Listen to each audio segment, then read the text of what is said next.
Hey guys, today I wanted to discuss the current state of the OnlyFans industry as a whole. I get quite a lot of questions on all types of things related to like, are you too late to start on OnlyFans? Is now a good time? What is the current market like? And what sort of changes are we going to see? So I just thought I would run through all of those very quickly and give my like thoughts and opinions towards everything. So question number one, and probably the most frequent one that I will get from both models and guys who are looking to start an OnlyFans agency is, am I too late to the OnlyFans party? Have I missed out on this opportunity? For me, the answer is like 100% no. I think that now is still like as good of a time as any to get into the OnlyFans space. Personally, I'm not seeing like any effect like we're making more money than ever. The only thing that kind of changes and that you have to be used to within the OnlyFans space is it's a relatively new business. I mean, it's been around for 3+ years now, but in the grand scheme of things, that's still like a pretty new industry. So things are constantly changing and constantly evolving. Like the acquisition channels that work are changing all of the time. When I say all the time, every like couple of months, we'll generally see like a new cycle come through every 6 months or so. So things are changing and you have to be quite dynamic and quite like fast paced in your approach. You have to be testing new channels or have access to people who are testing new channels and willing to share them with you in order to stay ahead of the crowd and what everyone else is doing. So that is like the one point that I will make. If you think that you can just stick with the same channels and you're always going to see the same results, that's not the case. You see like up and down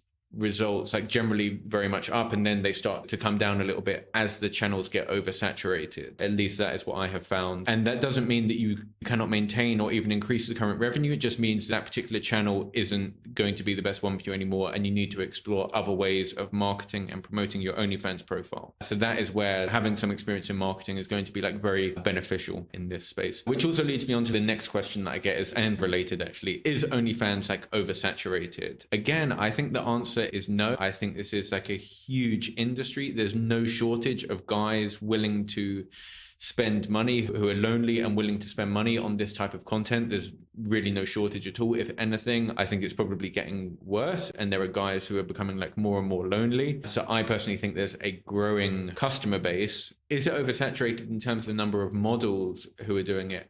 Every day, there are going to be like multiple new girls who decide to start an OnlyFans profile. But again, I do not believe it's oversaturated. I think there's more girls doing it than there ever is. But I think it's quite easy to get ahead of the crowd because most people don't have a clue what they're doing when it comes to the marketing. So I've really never had an issue there at all. If you were just focused on Reddit, where you've got like thousands of other girls who are also just like spamming their OnlyFans profile, and you haven't got a good strategy in place and you're just kind of following the crowd and doing what everyone else is doing, of course you're not going to achieve any like extraordinary results because you're not doing anything different to everyone else. Why would you expect any type of different results? Whereas if you're testing out like other acquisition channels such as we are, like Tinder is performing probably the best it ever has for us. And the reason for that is because Tinder is cracking down on people doing the type of stuff that we were doing. People who are doing like Tinder promotion for OnlyFans, Tinder is really cracking down on it, which means that amateurs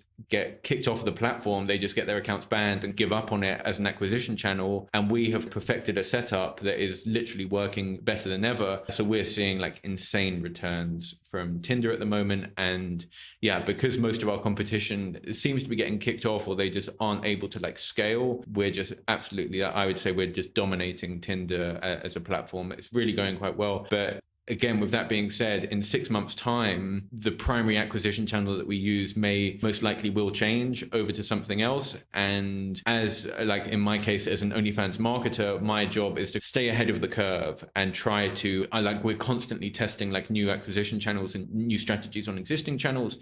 I would say probably every week, definitely every 2 weeks, we are testing out a new strategy to see if we can get it to work. But no, I don't believe that OnlyFans is oversaturated. I think there's a lot of people doing it, but I think it's 95% of people don't have a good marketing strategy in place. So it's very easy to just perform much better than they are. Do I need an agency as an OnlyFans model? I'm obviously quite biased in answering this. I believe that you do.